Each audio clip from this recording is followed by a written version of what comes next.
우리가 만남 이런 얘기를 하면 그 참 좋은 인연으로 만났는데 그것이 악연으로 바뀔 수도 있습니다. 그래서 이게 나쁜 관계로 번져가지 않도록 우리 만남을 소중하게 잘 가꾸어 가야 되는 그런 면도 있지만, 우리는 예수 믿는 사람들이기 때문에 세상에는 악연은 없다 이렇게 믿습니다. 세상에는 악연은 없다. 왜냐하면 합력하여 선을 이루어 가시는 하나님께서 우리 모두에게 유익하게 하실 것이다. 결국에는 그 만남을 더 풍성하게 부유하게 하나님께서 이루어가 주실 것이고, 현재 그분과 굉장히 마음이 닫혀 있는 상황에 있다 하더라도 그도 하나님께서 돌아오게 하실 수 있다. 내가 포기하고 버리는 대상이 아니라 하나님께서 다시 회복시키는 은혜가 있을 수 있다. 그런 면에서 세상에는 악연은 없다 이렇게 믿습니다. 아멘이시죠? 네. 그래서 우리들이 이렇게 함께 만나서 공동체를 이루고 있는데, 우리의 만남은 하나님의 축복이다. 이렇게 앞으로 더 큰 축복을 주실 줄 믿습니다. 남편과 아내가 또 부모와 자식의 이 만남은 어찌 보면 우리가 선택한 게 아닙니다. 여러분, 태어나자마자 내가 선택하지 않은 부모를 만나게 된 거 아닙니까? 그렇죠? 부부가 이렇게 만나게 된 것은요, 참 그 수많은 사람들 가운데서 한 사람이라고 하는 것은 거의 확률적으로 기적에 가깝습니다. 세상에 얼마나 많은 여자가 있고 얼마나 많은 남자가 있는데 그를 만났다는 것은 어떤 면에서 확률적으로 거의 제로에 수렴합니다. 그죠? 굉장히 신적인 개입이 있었던 것이 분명하다. 하나님의 뜻 가운데서 만났다. 그런 마음을 우리가 가지고, 또 우리 많고 많은 교회, 많고 많은 이 이민사회 가운데서 굳이 오렌지힐 교회에서 이렇게 공동체 생활을 함께 할 수 있게 된 우리의 이 만남은 하나님의 뜻과 부르심의 결과임을, 신적 개입이 있음을 우리가 믿지 않을 수가 없는 거죠. 네, 그래서 참 이 만남을 하나님이 허락하신 만남이라고 생각할 때 소중합니다. 배우자를 볼 때도, 또 공동체 안에서도 하나님께서 또 특별한 기회가 있으셔서 때로는 떨어지기도 하시고 뭐 사별도 하게 하시고 헤어지기도 하시고 하는데, 그 모든 과정이 당장 우리 눈앞에 있는 것으로 평가할 수가 없는 더 큰 하나님의 계획이 분명히 있고, 현재 우리의 이 만남이 예사롭지가 않다. 그래서 항상 제가 말씀드리지만, 내가 그를 만난다는 것은 그의 과거와 현재와 미래를 함께 만나고 있는 것이다. 그러므로 미래에 대한 기대를 가져야 되는데, 하나님은 기대를 가지고 만나게 하셨는데 내가 그 미래를 차단하고 현재의 모습만 보고 평가하고 과거에 있었던 상처만 가지고 그를 대한다면 이것은 그 만남의 축복에 대해서 잘 모르는 것이다. 그렇게 말할 수 있겠죠? 네. 오늘 누구와 누구가 만납니까? 엘리사벳과 마리아가 만나고 있습니다. 이 엘리사벳과 마리아는 정말 그 만남이 너무너무 소중하고 귀중한 만남이 되어서 많은 분들이 그림을 그렸는데요. 제가 그림을 보여드리면 이런 그림도 있고요. 또 저런 그림도 있고요. 네. 또 이런 그림도 있고요. 그래서 다양한 그 만남의 의미들을 설명하고 있습니다. 주의 모친이다. 그래서 마리아에게 더 나이가 많은 엘리사벳이 엎드려 가지고 이렇게 무난하고 맞아들이고 있는 이런 모습도 있고요. 이 그림은 이 마리아가 배가 너무 나온 것 같아요. 그렇죠? 지금 막 잉태했을 거고, 그리고 엘리사벳은 한 6개월 정도 된 그런 상태인데 여인의 배가 조금 더 많이 나온 것 같습니다. 여러분, 이런 그림보다 제가 좋아하는 이 두 분의 만남을 묘사한 그림은 이 그림입니다. 희열과 기쁨에 차서 하늘을 바라보며 우리의 만남을 하나님께서 축복해 주셨구나. 우리의 만남은 하나님의 축복입니다. 이런 마음속에 기쁨이 넘치는 그런 만남의 모습인데요. 여러분, 오늘 조금 더 구체적으로 두 사람의 만남, 그것들을 좀 살펴보기를 원하는데, 이 엘리사벳이 이 마리아를 만나게 되었을 때 보인 반응입니다. 누가복음 1장 41절 이하에 쭉 보시면, 엘리사벳이 마리아의 무난함을 들음에 아이가 복중에서 뛰노는지라 그랬습니다. 여러분, 엘리사벳의 몸 안에 있는 아이는 세례 요한이죠. 그 세례 요한이 지금 마리아가 왔을 때에 그 마리아를 향해서 뛰어놀았다 그랬습니다. 그러니까 태동이 있었는데 막 발차기를 했는데 축구 선수가 되려나? 예, 그런 그 아이가 막 움직이는 이런 모습을 보였는데 그것이 단순한 우연한 태동이 아니라 마리아가 왔을 때 그랬다는 거죠. 그래서 그 마리아를 향해서 엘리사벳은 뭐라고 얘기를 하냐면 큰 소리로 그랬습니다. 큰 소리로. 이런 메가라는 말 아시죠? 헬라어에 메가톤, 메가폰, 메가바이트 이런 단어들이 다 크다는 얘기를 하는 건데 그 큰 소리로 메가폰을 들고 확성기를 들고 큰 소리로 말해서 온 동네의 그 산골에 쩌렁쩌렁한 소리로 이렇게 말했습니다. 복이 있도다, 복이 있도다. 그러면서 내 주의 모친이 내게 나오니 그랬습니다. 그러니까 그 마리아를 향해서 내 주의 모친이다. 그러니까 그 마리아 속에 지금 누가 있다는 겁니까? 엘리사벳의 주가, 왕이, 하나님이 그 안에 계신다. 이렇게 고백을 한 것이죠. 그러면서 기쁨으로 뛰놀았도다.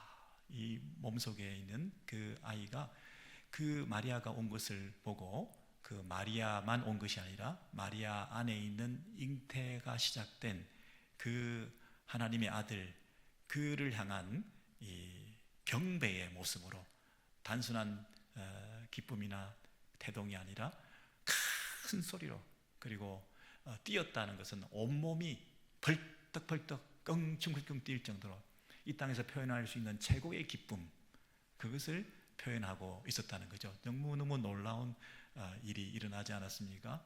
그런데 이 뛰놀았다는 이 단어를 누가복음을 쓴 저자가 금방 1장에서 표현했는데 6장에서 뛰놀았다는 말을 어디에다 쓰고 있냐면 예수님께서 환난과 핍박과 고난을 당하는 예수 그리스도 인자로 말미암아 사람들이 미워하고 멀리하고 욕하고 우리를 악하다 말하고 그런 고통을 당하는 핍박과 환난 가운데 있는 우리들을 향해서 복이 있다 이렇게 말씀하시고 그런 일을 당할 때 그때 뭐 해라?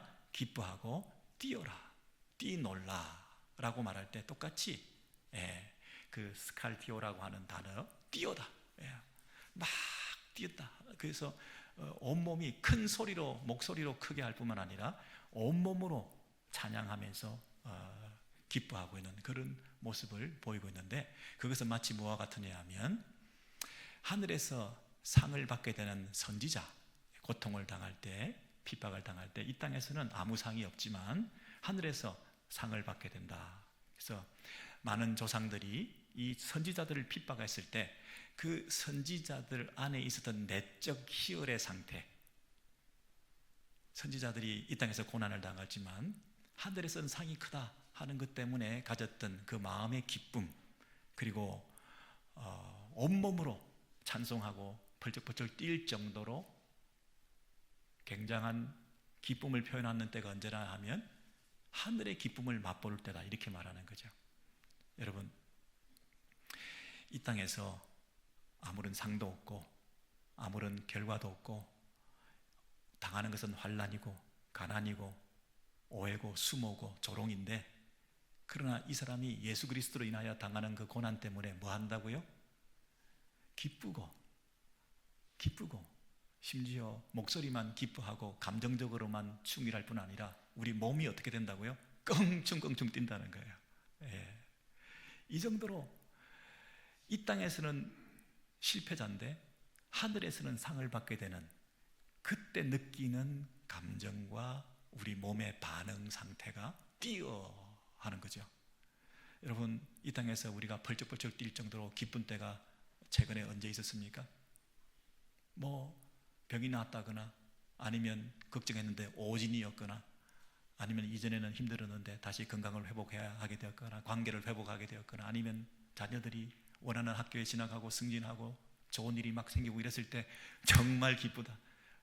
정말 부모가 벌쩍벌쩍 뛸 정도로 행복하다 할 정도로 그런 일들이 꽤 많이 있으셨겠지만 그런 기쁨과는 비교할 수 없는 기쁨은 뭐냐면 천상의 끝을 맛볼 때, 선지자가 핍박을 당하고 이 땅에서 최악의 삶을 산 실패자의 삶을 살았지만, 남들은 성공하지 못했다고 얘기를 하지만, 그러나 그 선지자가 내적 희열의 상태, 하늘의 상이 있다, 하나님이 주시는 위로가 있다 했을 때 느끼는 그 펄쩍펄쩍 깡충깡충 뛸 수 있을 정도로 마음속에 기쁨이 넘치는 상태, 그게 뭐라고요?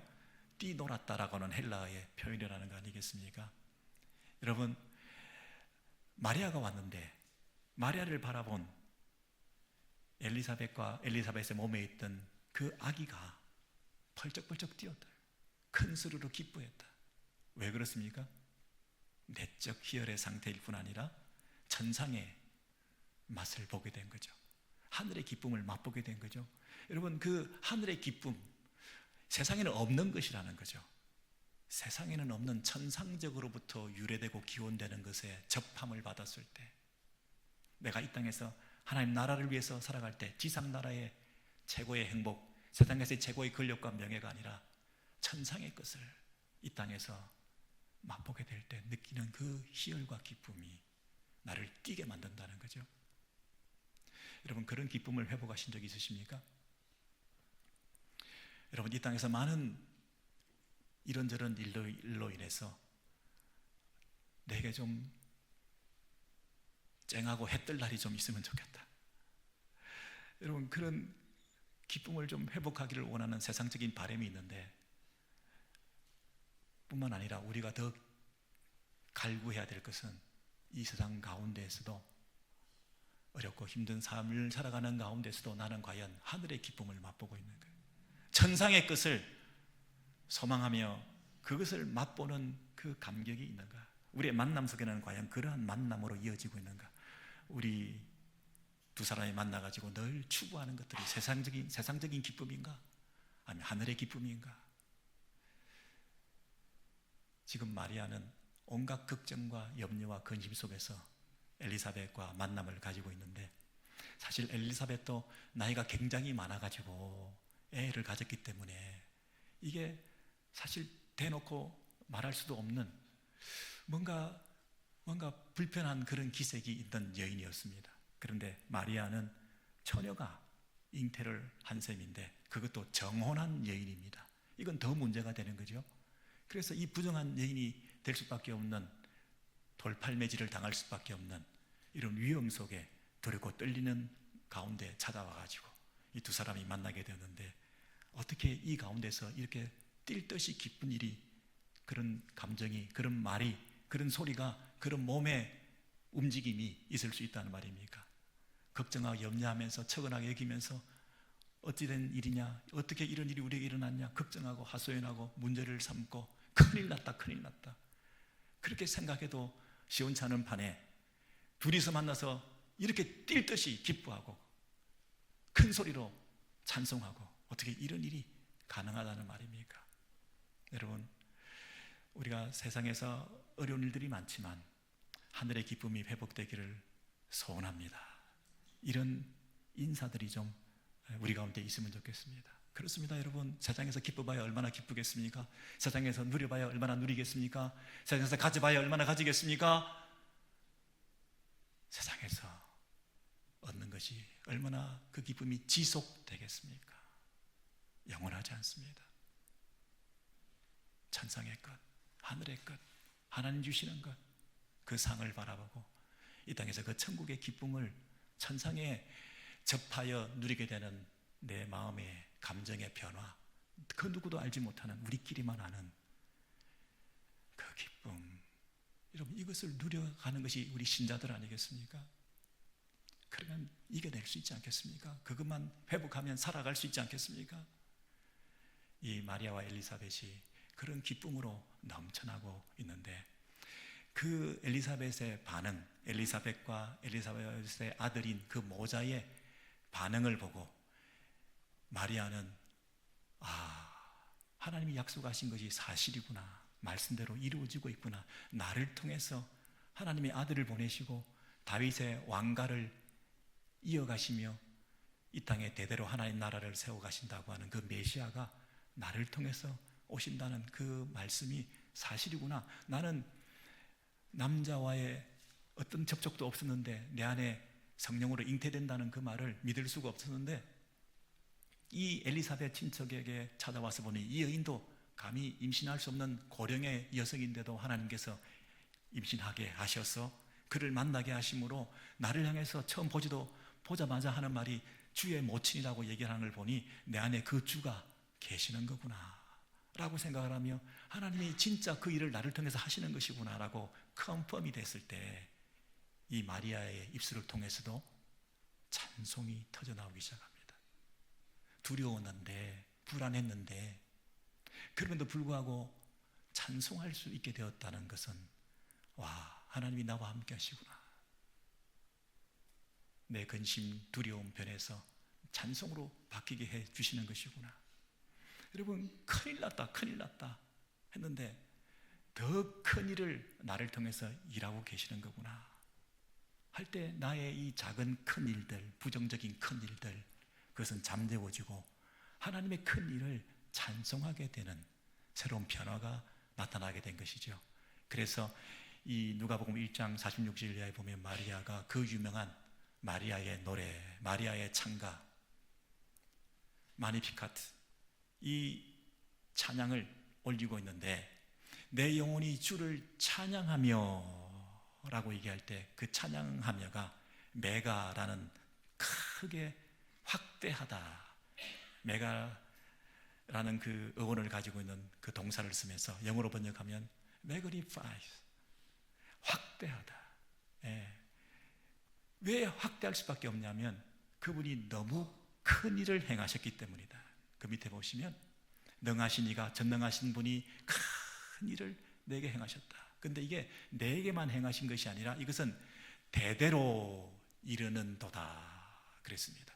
내게만 일어난 일이 아니라 내게 일어난 이 일을 통해서 하나님 앞에 두려워하는 자에게, 하나님을 경외하는 자들에게 하나님의 그 긍휼하심이 대대로 이르는도다. 그래서 이것은 수직적으로, 수평적으로 하나님의 큰 일이 확대될 수밖에 없는 그 일이 지금 여기서부터 일어나게 되었다는 것을 생각하게 된 이 마리아는 자기가 할 수 있는 일은 뭡니까? 그분을 확대하는 것밖에 없어요. 그분을 높여드리고 그분을 찬양하는 것 외에, 자기 안에서 최대한의 찬양을 큰 소리로 외치는 것 외에 할 수 있는 게 없었다는 거죠. 왜? 그분은 너무나 크신 분이고 그분은 너무나 큰 일을 행하셨기 때문이죠. 여러분, 큰 일이 지금 마리아가 일어났는데, 지금은 돌팔매질을 당하고 죽을 수도 있는 그 오해와 조롱을 당하는 상황 가운데 있는 마리아가 큰 일이 일어났잖아요. 그런데도 이 여인이 하는 일은 뭐냐면 큰 일을 행하신 그 하나님을 최대한 높여드리고 그분을 찬양하는 그 일을 하게 된 것이죠. 여러분, 우리 안에 크고 작은 일들이 많이 우리를 괴롭히고 있는데 거기에 너무 우리의 마음을 침잠하거나 함몰되지 마시고, 그게 빠져있지 마시고, 우리가 눈을 들어서 하나님이 내게 행하신 큰일, 하나님이 지금도 이 세상과 우주 만물을 주관하고 계시는 그 하나님의 크심에 대해서 우리가 찬양을 하게 되면, 하나님께서 내 안에 있는 그 걱정들, 염려들, 그리고 내 인생에 가장 큰 일이 일어났다고 고통하고 있는 그 어려운 일들까지도 잠재우시고 하나님께서 새로운 길로 우리를 인도해 주실 줄 분명히 믿으시기 바랍니다. 그래서 하나님께서 큰 일을 행하셨다는 이 얘기를 이 마리아가 노래하게 된 것은 구약적인 배경이 있다는 것을 아셔야 됩니다. 왜냐하면 그냥 갑자기 내게 큰 일이 일어났다, 하나님이 크신 분이시다, 이런 정도가 아니라 지금 구약에서부터 기대하고 대망하던 메시아가 하나님의 큰 일을 행하실 것인데 하는 그 예언적인 시들이 시편 71편 같은 데 많이 나와 있기 때문에 이 시편을 근거로 해서 마리아가 그 하나님을 찬양하고 있는 것이죠. 왜냐하면 이 시편 71편이 이 시인의 현재 상태가 사람들로부터 이상함을 당하는, 조롱을 당하는, 참으로 걱정된다, 염려된다 라고 하는 그런 처지에 있는 시인이 나는 무리에게 이상함이 되었사오나, 지금 마리아가 그런 상황 아닙니까? 마리아가 사람들로부터 저 참 이상하다, 처녀가 어떻게 애를 가지냐라고 하고 있는 그런 상황인데도 불구하고 이 시인이 하나님의 크심을 찬양했던 것처럼 71편 그 밑에 쭉 보시면 하나님이여 주께서 큰 일을 행하셨사오니 누가 주와 같으리까. 큰 일을 행하셨다고 하는 그 큰 일의 주체가 하나님이 그 일을 행하셨다고 하는 사실을 인정할 때 지금 현재 나에게 당한 이런 어려운 일들 가운데서도 하나님을 찬양할 수밖에 없다 하는 이 시편 71편을 근간으로 해서 마리아가 하나님의 큰 일을 지금 노래하고 있었던 것이죠. 그런데 이 시편을 근거로 해서 누가복음 1장에서 마리아의 찬양이 하나님의 큰 일을 노래했다고 기록한 누가 저자가 똑같은 저자인 사도행전에 보시면 그 하나님의 큰 일이 구체적으로 뭔가에 대해서 이렇게 얘기를 하고 있습니다. 사도행전 2장 이하에 보시면 많은 사람들이 각 처에서 각 나라에서 모여들었는데 제자들이 사도들이 말하는 것을 듣고 다 놀라 신기하게 여겨서 우리 각 사람이 난 곳 방언으로 듣게 되는 것이 어찌 됨인가. 여러 가지 다양한 언어로 듣는 사람들이 다 들을 수 있게끔 되었다는 거예요. 한 언어로 말했는데 듣는 사람들이 다양한 방언으로 각각 자기 난 곳의 그 언어로 듣게 되었다는 것이죠. 방언이 여러 가지 방언으로 말하는 다양한 랭귀지가 있는 것도 방언이지만 한 언어로 말하는데 그 언어가 다양한 나라의 랭귀지로 들리는 것도 지금 방언의 역사가 나타나고 있는 것이죠. 마치 바벨탑의 저주, 언어를 혼잡케 하셔서 온 세상으로 흩어지게, 각 처로 흩어지게, 각 나라로 흩어지게 했던 그 저주의 사슬이 풀려져서 그 저주가 끊어지고 이제 바벨의 저주가 끊어져서 다시 언어가 통일되고 있는, 그래서 하나님 나라 새로운 시대, 새로운 영광이 지금 임하게 되는 그 큰 일이 지금 일어나게 되었다고 말하고 있습니다. 오순절 성령 강림 사건을 통해서 이제 새로운 시대가 도래하게 됐는데 그것을 사도들이 설명을 쭉 해주면서 하나님의 큰 일이다. 근데 그 하나님의 큰 일은 뭐냐면 하나님께서 주체가 돼서 행하신 일인데 첫 번째로 하나님께서 예수 그리스도를 이 땅에 보내시고 그가 큰 권능과 표적을 베풀게 하시고 뿐만 아니라 하나님께서 그 예수를 하나님의 때에 하나님께서 내어주시고 십자가에 달려 죽게 하시고, 그리고 하나님께서 주가 누굽니까? 하나님께서 하나님의 큰 일을 행하시는데 그 하나님의 큰 일의 내용이 뭐냐면 그 예수를 죽음 가운데서 다시 살려내셔서 사망의 고통에서 풀어 살리셨으니 또 하나님이 살아난 그를 어디로? 오른손으로 높이심에 그 하늘을 우편에 앉아 계시게 하시다가, 그리고 그분이 승천하시고 난 다음에 이 땅에 성령을 부어주셔서 하나님께서 네가 십자가에 못 박은 예수를 주와 그리스도가 되게 하셨다고 하는 하나님이 하신 그 큰 일, 그 하나님의 큰 일을 찬송케 했다는 것이죠. 여러분, 마리아가 지금 네가 몸에서 임마누엘, 하나님의 아들 예수 그리스도를 잉태케 될 거다.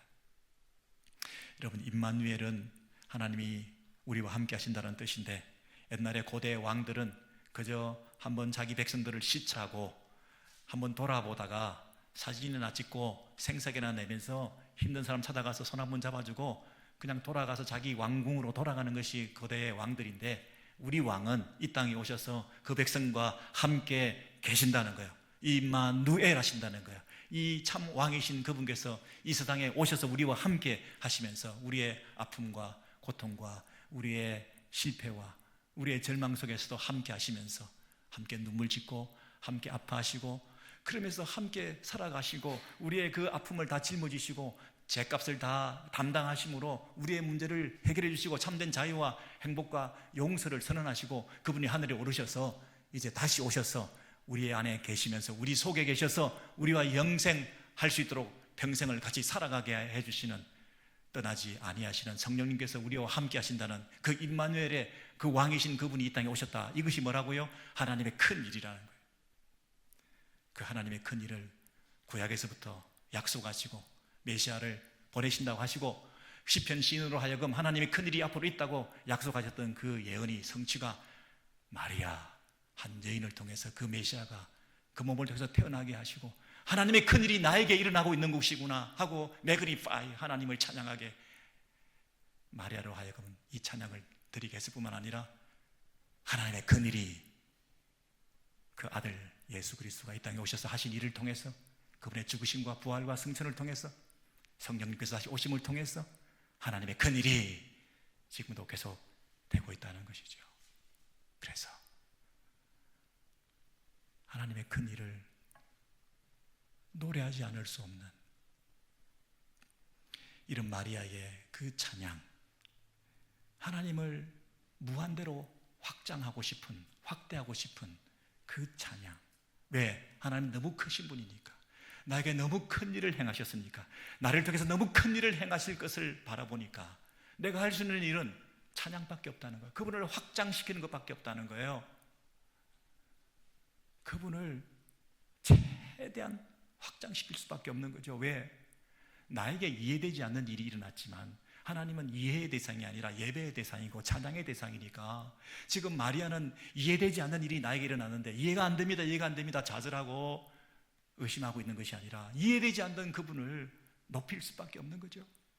최대한 확장하는 거죠.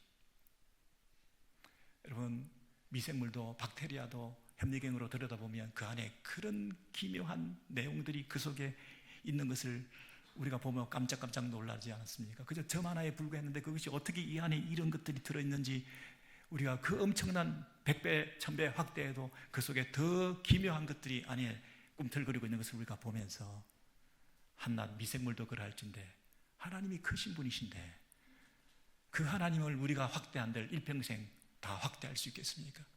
그분을 찬양한들 그분을 다 찬양할 수 있겠습니까? 하나님 크시다, 하나님 크시다. 우리가 태어나면서도 죽을 때까지 하나님은 크시다, 하나님 크시다, 하나님 크시다, 그걸 반복하고 평생 죽는다 하더라도 그 하나님을 다 표현될 수 있겠습니까?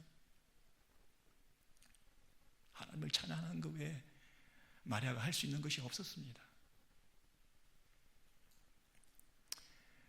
이 진리를, 이 사실을, 이 영성을 전수받은 사도 바울이 자기가 살아가는 이유가 내 몸에서 그리스도가 존귀하게 되게 하려 하나니,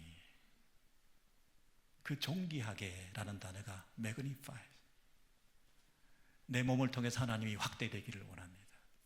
살든지 죽든지 내 일평생 내 삶을 통해서 그분만이 더 확산되기 원합니다. 그 큰 일이, 하나님의 그 큰 일이 온 세상에 퍼져나가기를 원합니다. 죽든지 살든지 그분만을 내가 높여드리고 그분만이 영광을 받으시고 그 모든 그분의 크심이, 그 큰 일들이 증거되기를 원합니다. 사도 바울이 빌립보서 1장 이하에서 내 몸에서 그리스도가 존귀하게 되게 하려 하나니 할 때 그 존귀라는 단어가 바로 확대하다. 근데요, 지금 빌립보서가 이 찬양을 하게 된 배경은 뭐냐면, 빌립보서는 옥중서신이고 감옥 안에 있었는데 그 감옥 안에서 사도 바울이 갇혔다는 소식을 들으니까 어떤 사람들은, 야, 사도 바울이 지금 갇혔으니까 우리라도 대신해서 열심히 복음을 전해야 되겠구나, 선한 마음으로 열심을 내는 사람이 있었는가 하면, 어떤 사람들은 사도 바울이 그동안 독주했는데 사도 바울만 했는데 우리도 이제 숨을 좀 쉴 수 있게 되었구나, 사도 바울이 감옥 안에 갇혀 있는 동안에 우리 영향권도 좀 확장시키자, 그러면서 순수하지 못하게 전파하는, 오히려 이것이 감옥 안에 있는 사도 바울을 고통스럽게 만드는, 괴로움을 더하게 만드는 투기와 분쟁과 경쟁심으로 어떤 사람은 복음을 전하는 사람들로 생겼다는 것이죠. 근데 그럼에도 불구하고 사도 바울은 전파되는 것은 그리스도니, 이러나 저러나 전파되는 것은 그리스도니 나는 기뻐하고 또한 기뻐하리라. 천상의 기쁨이죠. 세상에는 없는 기쁨이죠. 그 기쁨을 가지고 이렇게 말합니다. 내 인생에 소원이 하나 있다고 한다면, 나의 간절한 소망이 있다고 한다면, 내가 살든지 죽든지 내 몸에서 그리스도가 존귀하게 되게 하려 하나니 그랬습니다. 여러분, 우리는 교회 생활을 하면서 때로는 약간 그 경쟁 관계가 될 때가 있습니다. 교회와 교회 사이에도 약간 경쟁 관계가 될 때가 있습니다. 남의 불행이 나의 행복입니다. 예. 여러분, 약간 서로 긴장 관계가 될 때도 있습니다. 서로 다툼과 또 내가 원하지 않는 사람이 형통하게 됐을 때 시기심도 발동하게 되기도 합니다. 나는 거절했는데 상대방이 내 말을 듣지 않고 독주하게 될 때 우리는 뒷짐지고 방관하면서 잘 되나 봐라 라고 마치 잘 안 되기를 바라는 모습으로 우리가 상대방의 사역이나 섬김이나 봉사에 대해서 부정적인 말을 흘릴 때가 있습니다. 뒤에서 은근히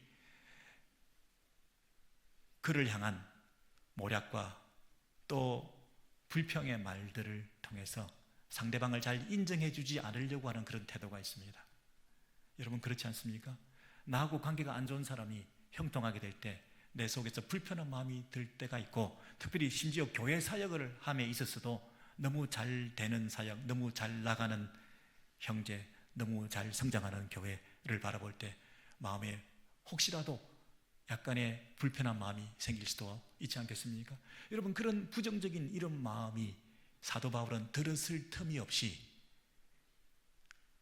내가 죽든지 살든지 전파되는 것은 그리스도니 내가 지금 사치스럽게 경쟁관계, 질투 어쩌고, 그리고 나한테 대적했다고 그가 잘 안 되기를 바라는 그런 마음이나 괘씸하게 여기는 마음이나 이런 것들이 들었을 틈이 없는 이유는 뭐냐면, 내가 일평생 확대해도 다 확대할 수 없는 그 신분을 나의 알량한 자존심이나 상처나 나의 이 시기하는 마음이나 이런 마음들이 내 안에 또아리를 잡고 있어서 더 충만히 그분을 드러내고 확대하는 일을 등한히 하는 장애물이 되는 그런 일은 내가 할 수가 없지. 내 안에 그런 것이 자리 잡게 할 수는 없지. 살든지 죽든지 내가 모욕을 당하든지 내가 사람들로부터 학대를 당하고 미움을 당하고 세상에 이렇게 오해를 받는 한이 있다 하더라도 그래도 하나님께서 나를 통해서 살든지 죽든지 그분의 크신만을 드러내는 그 일에 나를 부름받았는데, 내가 할 일은 감옥 안에 있지만 내가 감옥 안에서라도 복음을 전하는 일이고, 내가 할 수 있는 일을 최선을 다해서 하는 일이고, 감옥 밖에 있는 그들이 이러든지 저러든지 어떤 동기든지 복음을 전하는 그 일에 만족하면서 그 하나님의 크신만 전파되면 나는 감사함으로 해야 될 거 아니냐? 살든지 죽든지 그리스도만 존귀케 되기를 원한다. 그분만이 매그니파이스, 확대되기를 원한다. 여러분, 이게 보통 사역자의 태도입니까? 이게 보통 성도의 애티튜드입니까? 여러분, 이 진심이 전달되기를 원합니다. 사도 바울이 가졌던 그 스피릿은 마리아의 노래였습니다. 마리아, 그는 지금 돌에 맞을 수도 있는 그런 위험한 상황 속에서도 내게 일어난 일이 너무나 큰 일이고 그 일을 행하신 그분이 구약에서부터 그 일을 이루어 가실 걸 생각하면서, 똑같은 저자 누가가 사도행전에서도 난곳방언으로 말함이 어찌 된 일인가, 온 세상 열방으로 그 복음이 전파되어 가는 그 하나님의 크심에 대해서 꿰뚫고 이해하고 있었던 그런 동일선상에 저와 여러분이 서 있다고 한다면, 이 하나님 나라의 일을 하는 우리들이 혹시라도 마음에 불편한 마음 때문에 사역을 접고 헌신을 유부하고 예배를 등한히 하고 뒷짐을 지고 그런 일은 있을 수가 없는 거죠.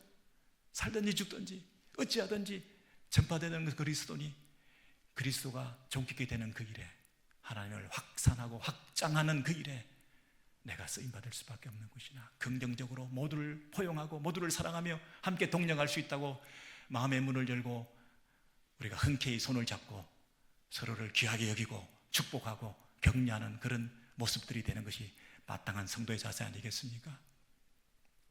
한번 보자. 어찌나 얼마나 잘 되나 봐라. 여러분, 이런 생각을 어떻게 내 마음속에 조금이라도 틈탈 수 있게 만든단 말입니까?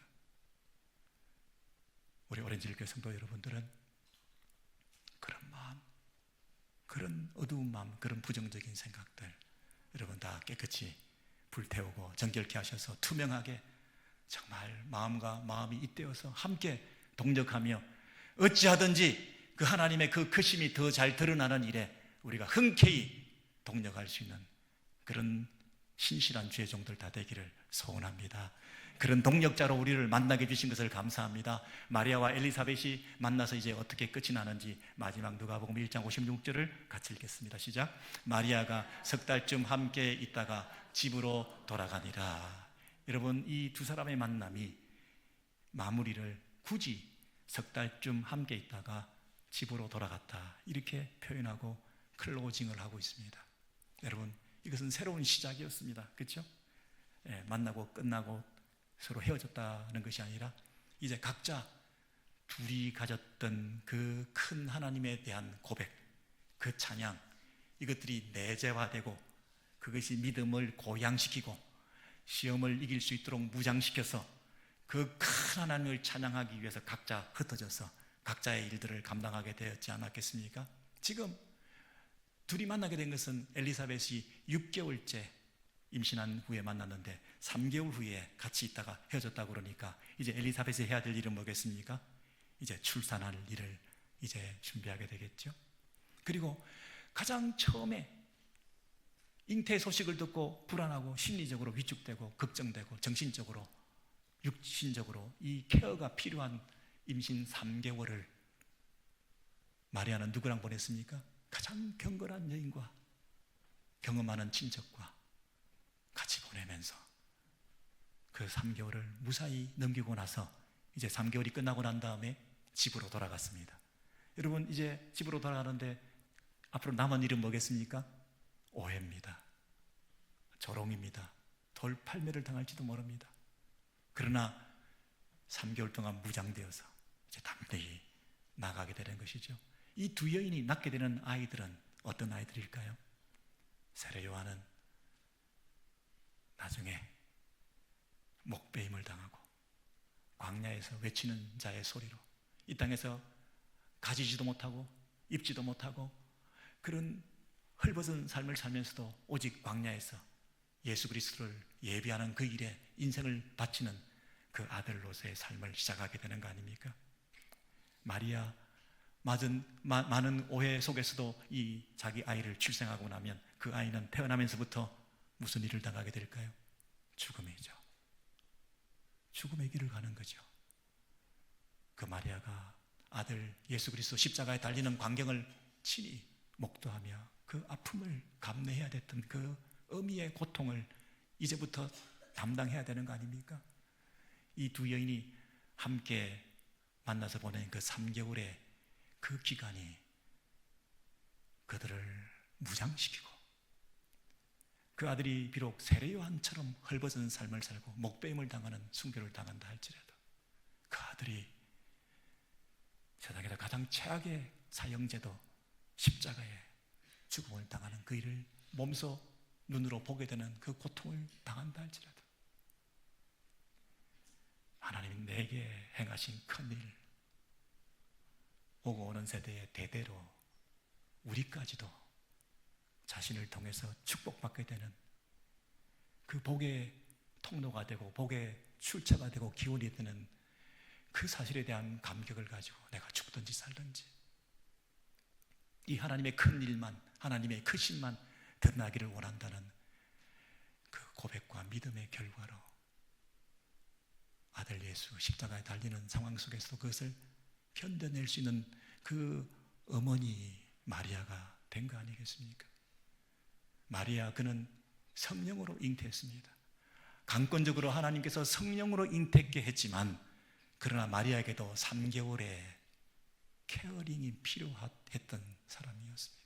엘리사벳을 만남을 통해서 그 엘리사벳을 통해서 3개월 동안 믿음을 키우고 하나님께서 하신 일에 대하여서 컨펌 받고 그리고 둘이 함께 기도하고 찬양하면서 온 동네 산골이 떠나갈 정도로 확성기가 되고 하나님의 크신 일을 큰 소리로 하나님의 큰 일을 나에게 큰 자를 보내주셔서 이 일을 하신다는 그 약속을 서로 나누면서 두 사람이 그런 회복의 시간, 위로의 시간이 필요했던 거 아니겠습니까?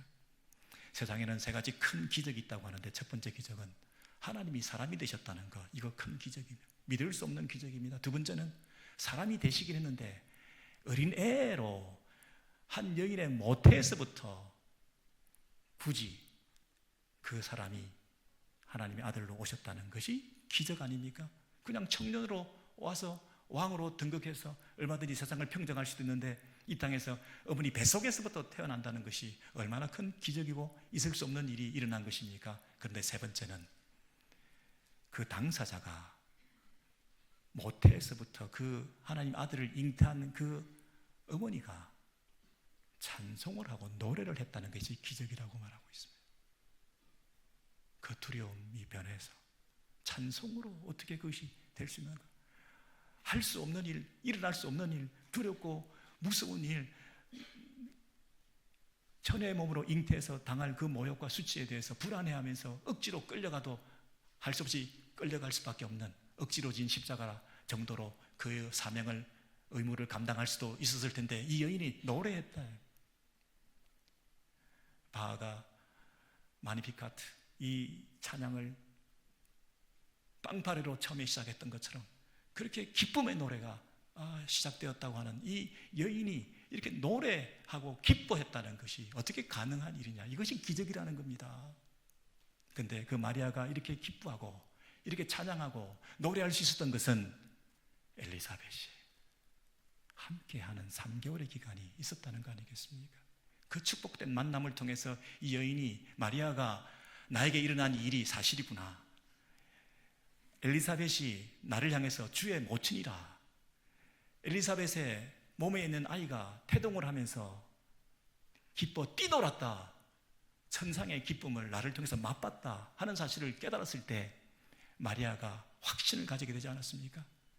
여러분, 이 땅에서 살아가는 동안 우리는 여러 가지 많은 만남들이 있고 3개월이라는 그 시간들을 하나님께서 상징적으로 하나님의 때에, 가장 적합한 때에, 하나님의 가장 좋은 기간을, 엘리사벳에게도 6개월 되었던 그 아이가 이제 3개월 후에 출산하게 된 그 시점이 되고, 이제 마리아가 처음 3개월을 아주 안정기로 보내게 되면서 무장되어서 집으로 돌아가게 되는 그 일을 하나님께서 가장 적합한 때에 하나님께서 가장 소중한 만남을 허락하셔서, 하나님은 모든 걸 준비하시는 분이시구나, 하나님은 모든 것을 준비하시는 분이시구나, 하나님의 때가 있구나. 여러분, 지금 저와 여러분이 만나고 있는 이 시간들 하나님의 때인 줄 믿습니다. 저와 여러분이 만나고 있는 각자의 삶 가운데 부모님을 케어하고 스쳐 지나가는 많은 사람들을 우리가 대하면서 잠시 잠깐 만나는 것 같지만, 여러분, 그 만남을 통해서 슬픔과 고통 속에 있는 그 여인이 기쁨과 감사로 찬양을 부를 수 있게끔 만들고, 내 몸에서 난 아이가 십자가에 달려 죽는데도 불구하고 그것을 감당해낼 수 있을 만큼 인내하고 소망 가운데 하나님의 큰 일에 동참할 수 있게끔 만든다고 한다면, 저와 여러분의 현재의 그 스쳐 지나가는 것 같은 그 만남들을 우리가 어떻게 소중하게 가꾸어 가야 될 것 같습니까? 어떻습니까, 여러분? 나에게 맡겨진 자녀들 잠시 맡겨놨는데 우리 부부 관계는 어떻습니까? 우리 형제들 간의 관계는 어떻습니까? 우리 주변의 많은 만남들, 석 달 동안 함께 있다가 집으로 돌아갔다. 여러분, 그 사이에 새로운 출발, 내 인생의 새로운 전환점, 그 귀중한 소중한 만남들을 여러분 주변에서 함께 하시면서 하나님의 큰 일에 쓰임 받으시는 저와 여러분 되시기를 소원합니다.